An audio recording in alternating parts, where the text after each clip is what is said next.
Everyone grows up thinking that you're going to be Harvey Specter when you start practicing law. And the reality is, he looks really cool and there's a lot of cool stuff that happens in law. But to get to that cool stuff, there's a whole lot of documents that get you to that cool stuff. Welcome to Between the Briefs, a podcast by Steno. We share practical tips and expert insights on the pre-trial process, court reporting, and legal technology to keep you updated on how technology is revolutionizing the litigation process and the wider legal sector. I'm your host, Adrian Cea. Hello and welcome to Between the Briefs, brought to you by Steno. I'm your host, Adrian Cea, and today we're diving into the transformative world of legal technology with a distinguished leader in the field. Our guest, Chris Stock, the Vice President of Legal Content and Migrations at Clio. He is a trailblazer in cloud-based legal practice management. With over 2 decades of experience in legal technology and a notable background in mergers and acquisitions, Chris brings a wealth of knowledge to our discussion. At Clio, he is the forefront of integrating innovative solutions that are reshaping how legal professionals manage their practices. Chris's expertise not only highlights Clio's role in advancing legal tech, but also offers a unique perspective on the broader trends driving the industry. Chris, welcome to the show. How are you doing today? Thank you for having me, Adrian. I'm feeling great. Looking forward to having a good chat with you. Likewise. So let's get right into it. Tell me a little bit more about your role at Clio. Yeah, so I'm the Vice President of Legal Content and Migrations at Clio. That encompasses a number of portfolios. One of those portfolios is Clio Draft, which is our document automation software. Another one of those portfolios is Clio File, which specializes in e-filing into the courts. And then there's Calendar Rules, which specializes in court calendaring. In addition to that, I also look after our data migration strategy. Fantastic. Now, I know Clio is leading the forefront for legal technology in its own lane, honestly. What do you consider one of your most innovative products so far that's really made a difference in the legal field? I think the most innovative product so far is actually in the works at the moment. It's called Clio Duo. It was announced at ClioCon last year, and there's a lot more to come on that. And that's really going to revolutionize how law firms utilize AI. I see. That's pretty fascinating. Now, you talked about documents, right? And then just having all these key documents. Can you explain what you mean by key documents and why are they important for firms? So I think if we take it back a step, legal documents, in fact, the world is built on legal documents. Legal documents are actually the backbone of society. If you think about everything that's memorialized, every bit of law that's memorialized is a legal document. You then look at royal decrees, are legal documents, treaties between countries are legal documents. And then it follows through into our everyday life, like divorce applications and separation agreements and those sorts of things. So legal documents really form the backbone of everything we do. And when you think about what a lawyer does, like I grew up watching TV and I watched American TV and I'm a bit old to use this analogy, but I'm going to use it anyway. Everyone grew up thinking, when I say I'm a bit old, I didn't actually watch the show as a kid, but everyone grows up thinking that you're going to be Harvey Specter when you start practicing law. And the reality is, he looks really cool and there's a lot of cool stuff that happens in law. But to get to that cool stuff, there's a whole lot of documents that get you to that cool stuff. And within those documents, there's always a key document that performs a particular function in whatever practice area you're working in. So let's say you're working in probate. There's an inventory of assets, which is a key document that is a key financial document that really is essential and the foundation of that particular area of law. If you're looking at real estate, it might be a closing disclosure form. In family law, there's child support calculators. So all of these key documents actually form the foundation of each area of law. And every area of law has that key document. In litigation, it could be an originating motion, but every single area of law has a key document like that. Now, I can imagine if everything has a key document, that means that their attorneys handle hundreds of cases at times. All these documents have to be piling up and it can get quite messy. Is there a way to streamline this process or create some type of automation so lawyers can work more efficiently? There is. One of the reasons I got into legal tech is I started as a junior in a law firm in 2001.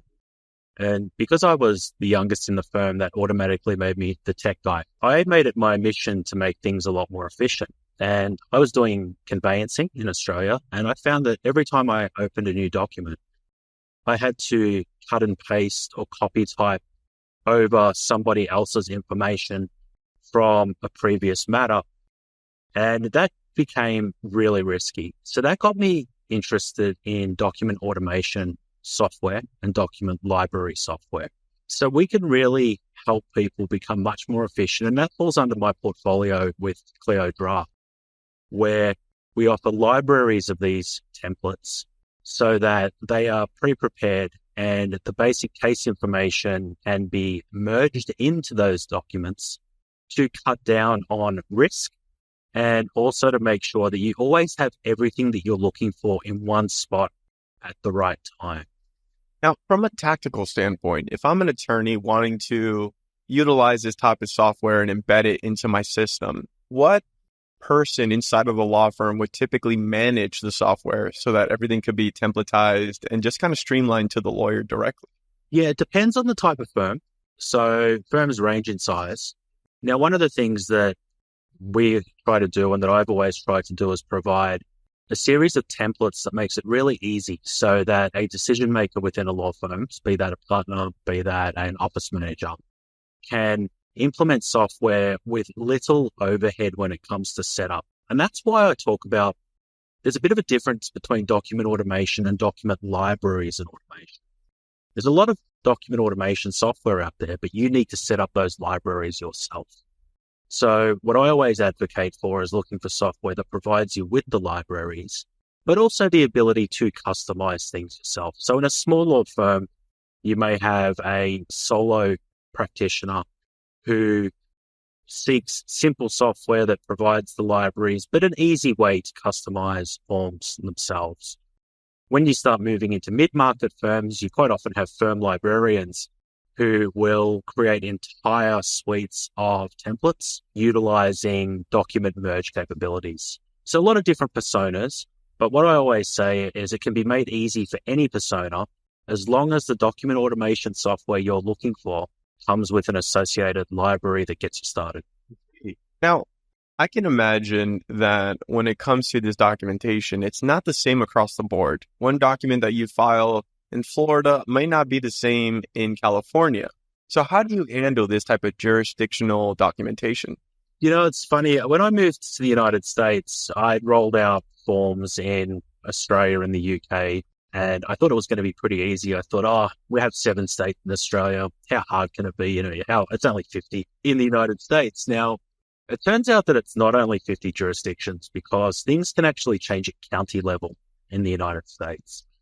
So it's important to have a content team making sure that all of the forms that are available on a state level basis, and also aware of the nuances that can change from county to county, and make sure that those forms are up to date at all times by monitoring all of those different jurisdictions from federal level to state level to county level. One thing we spoke about in a pre-call is the idea of having one source of truth in all your documentation. Can you tell me a little bit more about that? So every legal practice should have one source of truth. And something I've seen over the years is law firms putting together patchworks of software where they have different information in different systems. And where I really got a passion for this was, again, when I first started working in law firms, and the family law department was using one document automation software for family law. The conveyancing department was using a different piece of document automation software. And then there was a different piece of accounting software that was running the accounting part of the business. So when you think about it, it's really important to have a nerve center of the law practice. And I'm at Clio, so Clio manages that nerve center, a law practice, and really have that as a single source of truth.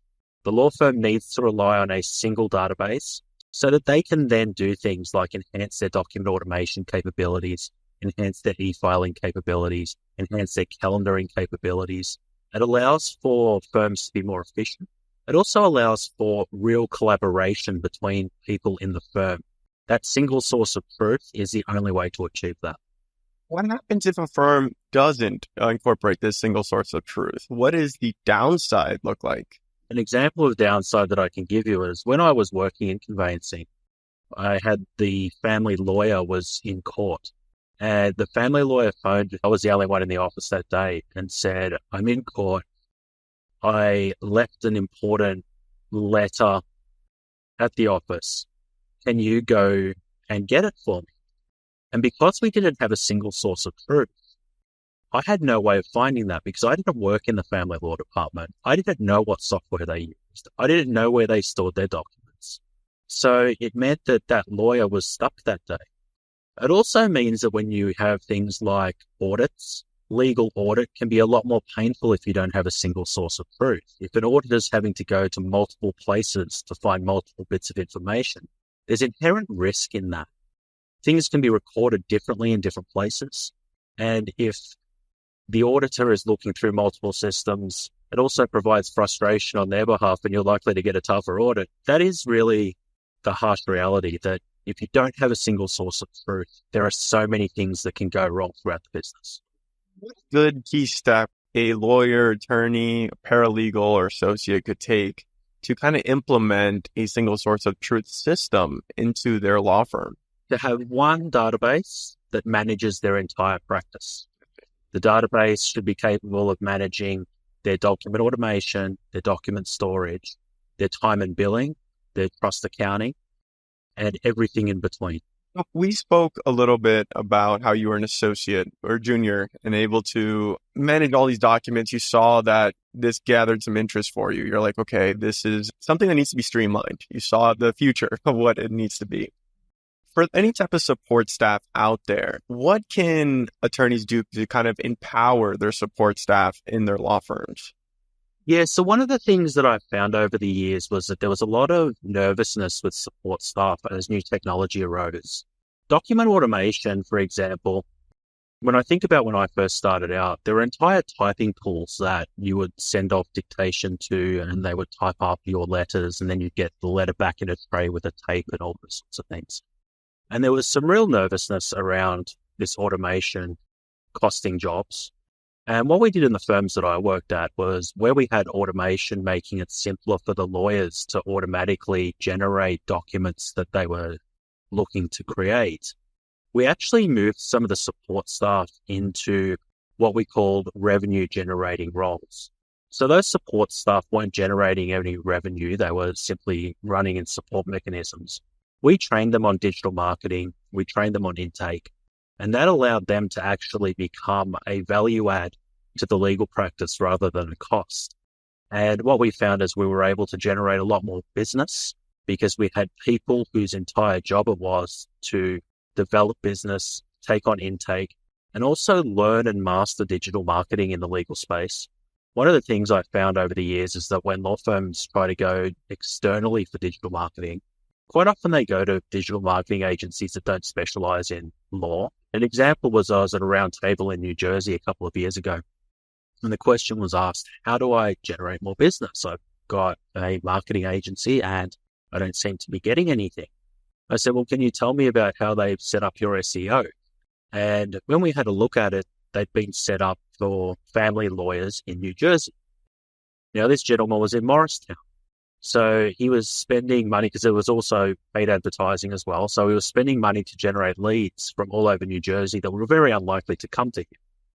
So what I recommended was that when you have really smart support staff, quite often the support staff in the firm know just as much about law firms, the legal business, sometimes even more so than the attorneys themselves. And when you've got smart people, upskilling them into areas such as digital marketing and client intake. CRMs are available today. We have Grow, and training people to use those systems to generate additional business for the law firm becomes a real value add when you can train your support staff to do that. It's a value add for them. It allows career progression for them, and it's a value add to the firm because it helps generate additional revenue. love that concept, especially when people think about support staff and how it can be very expensive, right? And not be that revenue generating machine. But once you create it and are able to empower them, it can make quite a difference. So what about for large law firms? Ones that are already a bit structured, but are now looking to implement a new technology. I recall you mentioning to me, this is sometime in the past, the idea of a change champion. What exactly is that? So a lot of larger law firms quite often are stuck with old on-premise server-based technology. And it is very hard to move from one system to another when you don't have somebody championing that change. And every failed change management scenario I've ever seen has happened because there's been no what I call change champion in the law firm. When the partnership makes a decision to change systems, there needs to be leadership around them. And quite often the partnerships don't have that time. Or I've seen scenarios where the partners have been a little bit frightened of the staff and have decided not to champion the change that they want to make. So it's important that they appoint somebody who advocates for that change, somebody who becomes an expert in that change, somebody who gets the firm excited about that change, somebody who lives and breathes that change. And that's what I call a change champion in those scenarios. I see. And that makes a lot of sense. Having someone really being the driving force for that change can make quite a difference. And the funny thing is, a lot of people will say, see, you're looking for someone to be accountable. But I think that accountability can sometimes have a frightening connotation when talking about change events, which is one of the reasons why I say, well, it's not somebody to be accountable, it's somebody to be excited and drive the change. I always say every business should have a cultural cheerleader. You want to have a system change cheerleader. Now, I'm curious because now we're seeing an advent of new tools that are more complex in terms of concept, such as legal AI tools that are being used in law firms. Do you think there is a aspect here that has to do with a younger population entering the workforce that are going to be able to be these change champions who understand these tools more comprehensively? Yeah, so I'm finding it's happening now. When I grew up, I didn't go to school with a laptop, but the generation under me, a laptop was an essential piece of school equipment. So when you've grown up with technology, then that resistance to change is beginning to dissipate. And what's happening is people that grew up with laptops are now becoming partners in law firms, becoming decision makers in law firms. And they're not happy with using outdated technology. In fact, the ABA requires lawyers to have a technological competency. It's one of their requirements. And it can be scary, particularly when you didn't grow up with technology. It can be really scary. And, we've seen scenarios, we've seen some stories where senior lawyers have been embarrassed. I always think back to during COVID when there was the I'm not a cat lawyer, and the poor guy was just trying to get on a Zoom session to represent his client in court. It made headlines, and that scares people. We should be encouraging people who are trying new technology, because the people that implement new technology are the ones that are going to win business. And in fact, they're actually going to do a better job for their clients. Implementing technology, and all the legal tech providers out there, our real responsibility is to provide tools to attorneys to better represent their clients, more efficiently represent their clients, and get to more clients, because there's a lot of people out there that go unrepresented simply because attorneys aren't able to be efficient enough to take on more work at appropriate rates. So I think it sounds like what I'm hearing is a shift in the way we see legal AI tools being used by attorneys. It's not to replace them or replace any staff. It's really to empower them in doing their job more effectively. Yeah, I had a discussion with an attorney that I've known for many years in Australia a few weeks back.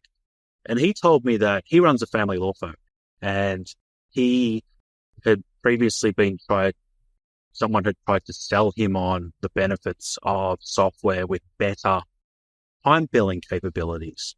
And he said to me, Chris, with AI, people are able to be so much more efficient now. He said, I've actually switched all of my family law cases from hourly billing to fixed fee billing He said, because I'm so much more effective using the document automation that's available to me, the AI that's available to me, all of the systems that are available to me. And people want certainty. People don't want to enter, and this has been common for years. You enter into a family law matter and you don't know how much it's going to cost. He said, I'm able to give my clients certainty. I'm able to represent them better. And I'm also able to help more people, and I make more money doing it. And that's an example of what utilizing the tools that are available today and continuing to be innovated can do to the practice of law in general. Now, this is fascinating, but I feel like some people may be scared to hear the idea that you are then moving away from hourly, because that's just what traditional law has known. You mentioned that he made more money in a fixed fee type of setting. Do you think we can see a future where a lot of firms start implementing a similar style where a fixed fee that includes all these tech costs, billable hours, all in one becomes more easily given to their clients? It takes courage, because it's new. And this gentleman is actually a few generations past me, so it takes real courage. I do see a world where that can happen, and I think it will be part of a generational change, but the generational changes do seem to be increasing at a rapid pace. What I have always said to people, and I've always advocated for where you are fixed billing, and when I did conveyancing, it was always fixed fee. But we still always recorded our time anyway. And that way we could see if we were charging appropriately for the fixed fee work that we were doing. So it's still good practice to record your time, because then you can actually see how profitable you really are. And you can see whether your fixed fee charges are in fact appropriate for your own value. Do you think if you were to switch to this kind of model, there would be less pressure to kind of draw out work to meet those billable hours that just didn't need to be drawn out in the first place? Because once interviewed a paralegal on this podcast, and she talked about the pressure between an attorney and a paralegal. The attorney knows that they need to make revenue for the firm, so that is the main objective. The paralegal knows that there's only a certain amount of hours that they need to get done to get the work done, and they can do it within a shorter time frame. But there's an incentive because of the billable hour model to draw those out because they want to meet that revenue goal. There can be. It depends on the firm. So the analogy I always used to make was that if you think about Harvey Specter, right? Harvey Specter works in a law firm and he can bill to drink scotch. Now, when you think about Bob or Jenny who are sitting above the dry cleaners in Brooklyn, they can't drag out their billable hours because their clients aren't going to be able to afford to pay for that. They need to be efficient so that they can service more clients so they can still make money, but also have clients that can afford to pay for their services. So I've always said that the firms that I love to help most are the firms that need efficiency to help people. And that's the reality. Most of the firms out there, most of the law firms out there, their role in society is to help people. And most lawyers feel that way. And becoming more efficient allows them to do that. We're talking about firms that act for corporates, big corporates, then dragging out billable hours are things that we do see. And that's because they have clients that will pay for that. But the average law firm out there, 88% of law firms in the world are between 1 and 50 staff. They don't have clients that can afford for you to drag out your hours to make more money from them. Now, I kind of want to turn the conversation back to an earlier point with AI. How can AI be used in documentation overview? Could it be used to proofread? How have you seen it streamline documentation? Yeah, there's a range of ways that I've seen it used. So let's just take it to GPT for the moment, something that's available to everybody. The one thing I'd say with GPT is that you need to be careful. We've seen what happens when you aren't careful with it. But it can be used in two ways. It can be used to check your work, to proofread your work, or it can be used for you to have it generate something and then you proofread its work, right? That's GPT at its absolute basic level. It can do the work for you and you check it, or you can do the work and it checks it. at its absolute basic level. And that's something I recommend everybody can consider. I was talking to a lawyer in New York the other week who was very frightened of AI. And when I put it to her that way, she said, oh, so it can just proofread for me. I said, yes, it can. But the one thing you need to be careful about as a law firm is you do need to make sure that you purchase the plan that does not use the data that you put into it for training. So one of the good things about all of the legal tech vendors that are working on AI at the moment is that's a major consideration. When we're talking about Clio Duo, that's a major consideration. But the really cool things you're going to be able to see AI able to do is at ClioCon last year, a really good example was the demonstration of Clio Duo showed Clio Duo advising the operator what bills are ready for billing for them for that day, what they needed to do for that day. And that's going to get a lot deeper. And, if you go to ClioCon this year, you'll be able to see how much deeper it's gotten over the last year. It's fascinating. And you can definitely see how that could be helpful to any attorney when it comes to, hey, this is what you need to bill. It just kind of takes away the administrative side of things. So you can focus more on your case. That's right. And that's really the crux of it, is efficiency. It's all about being more efficient, and the less time you have to spend on administrative overhead, the more time you can spend on effectively acting for your client. You mentioned this person that you spoke to in New York who was a bit apprehensive about AI. The concern probably stemmed from the hallucinations that they've heard about. What is one way any type of attorney can mitigate this risk so that way they'd be more open to embracing this technology? Yeah, so there's two ways. So the first one is the simple scenario, which I illustrated a moment ago, where you do the work and you ask GPT to proofread it for you effectively. Or the second one is that you ask ChatGPT to do it for you, but then you go through and check any citations along the way to make sure that they actually exist. The second way is that the legal software providers out there, this is all we think about. All we think about is how we can protect lawyers from hallucinations, how we can make our systems perform so that they don't hallucinate. And that is something that takes place every single day. It's an absolute obsession about making sure lawyers have access to safe AI that doesn't get them into trouble. I see. This is a very important point, being able to use it safely and proofread what is the output. Leaning too much into a certain technology does create a risk in itself many times. Now, one thing that I found fascinating about your journey into where you are currently is you were a founding member of LEAP in the US. Can you tell me a little bit more about that? Yeah, that was how I actually wound up at Clio. I was in a room in 2012 when I first saw Clio and had the Clio pop up. And yeah, I was at LEAP at the time. I then moved to the UK to commence LEAP in that market. And then I moved to the US to commence LEAP in that market. And during that time, I was also the CEO of PC Law. And then in 2022, I decided to have a little bit of a break. And then kind of got itchy feet. I bumped into Jack Newton at Tech Show in 2023. And then again, I bumped into Jack in August 2023. And then I went to ClioCon in October 2023. And I met Ronnie Garayan, who is the COO at Clio. And I caught up with Jack again. And I said, yeah, I'd be interested in doing something with Clio. Like, I've been watching Clio from afar for many years. The thing that I've loved about Clio when I was outside of Clio was the branding and marketing was just world class. Yeah, there's no other legal tech provider out there that you're cool if you use that software. And I was always so jealous of that as a competitor. I was always looking at it saying, I wish I could get a market to feel that they were cool if they used my software. And, thinking about our market being attorneys, I mean, software is not their main priority.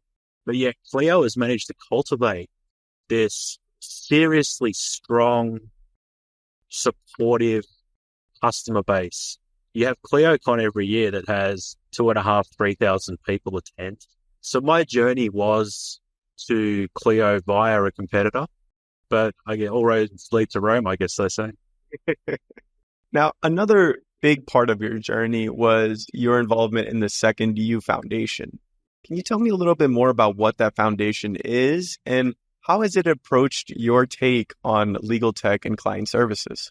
Yeah, that's one of the reasons I took a year off between finishing up at Leap and starting at Clio. When I arrived in the US, I had no idea about the challenges facing the social justice system and the systemic problems that we have. And I met somebody in the first couple of months that I was here who ran what's called a reentry program. And that person just happened to be the former governor of New Jersey, Jim McGreevey.